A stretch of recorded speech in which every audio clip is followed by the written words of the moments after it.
All right, let's jump right into one of theology's biggest, most fascinating paradoxes. The idea that humanity's greatest mistake, the so-called original sin, might have actually been a good thing. How is that possible? Well, let's get into it.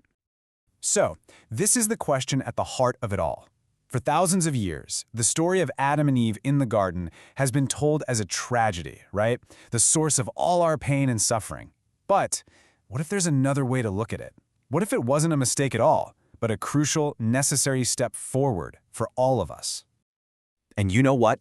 This idea isn't new at all. It actually has a name, a Latin phrase, felix culpa. It literally means happy fault or fortunate fall. It's this wild concept with deep roots in history that suggests this fault was actually required to set an even grander divine plan in motion. Okay, so how is it possible? How can one single event be seen in two completely opposite ways? Let's unpack that. Let's put these two stories side by side, shall we? On one hand, you have the traditional tragic fall. This view says it's the root cause of all evil, it brought death into the world, and it corrupted human nature forever. But on the other hand, the fortunate fall perspective completely reframes it. It wasn't a tragedy, it was a necessary step for us to progress. It's what allowed us to have children, to experience true joy, and maybe most importantly, to finally understand the difference between good and evil. And look, this whole fortunate fall idea is not some fringe theory. This line right here is from the Exultet, a really ancient and beautiful hymn that's still sung during the Catholic Easter Vigil. It calls Adam's sin a happy fault, even a necessary sin. Why? Because it was the event that ultimately led to the coming of Jesus Christ, a Redeemer. This perspective is also absolutely central in Latter-day Saint theology. And what's really fascinating here is that this is Eve herself, reflecting on the choice she and Adam made. She's not seeing it as a terrible mistake. She's saying, hey, if we hadn't done this, we never would have had children, we wouldn't know right from wrong, and we never would have felt the incredible joy of being redeemed. So all of this naturally leads us to the next huge question, right? What did the fall actually do to us, to our human nature? Did it corrupt us from the very beginning, this idea of original sin? Or are we actually born with a clean slate, totally innocent? Well, way back in the 4th century, St. Augustine came along and gave what became the most influential answer for Western Christianity. He formulated the doctrine of original sin, and his idea was powerful. We don't just live in a fallen world, we actually inherit a fallen nature. The guilt, the corruption of Adam's choice is passed down to every single one of us right from conception. Okay, let's break this down because it's super important. You have Augustine, who argued our nature is corrupt from birth, which makes God's grace absolutely essential for salvation. Then you have his rival, Pelagius, who said, no way, Adam's fall only affected Adam. The rest of us are born innocent and totally capable of choosing good.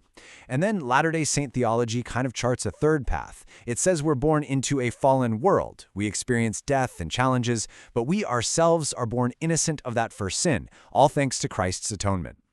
Now, if we really want to get to the core of that tragic fall viewpoint, we have to tackle one of its heaviest and honestly most misunderstood ideas, total depravity.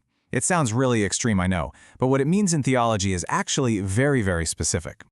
So first things first, let's get one thing straight about what total depravity is not.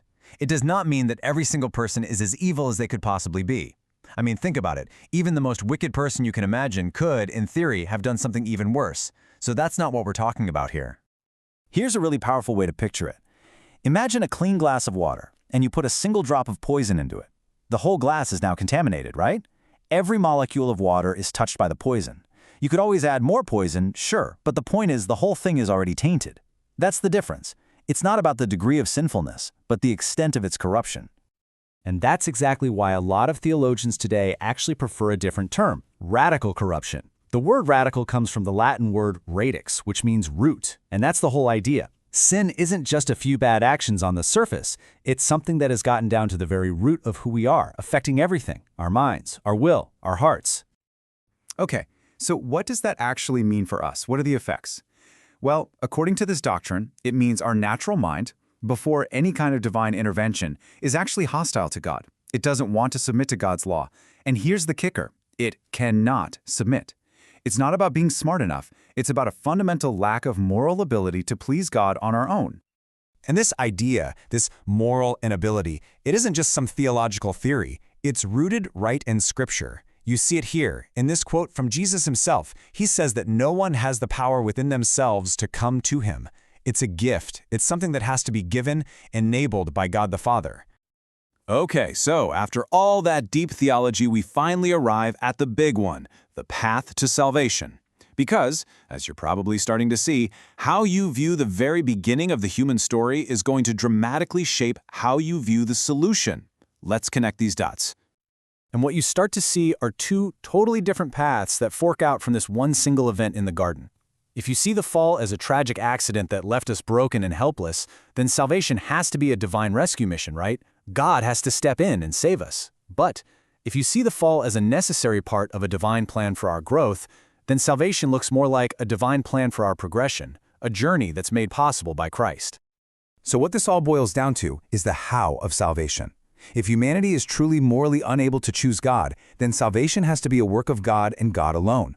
Theologians call this monergism.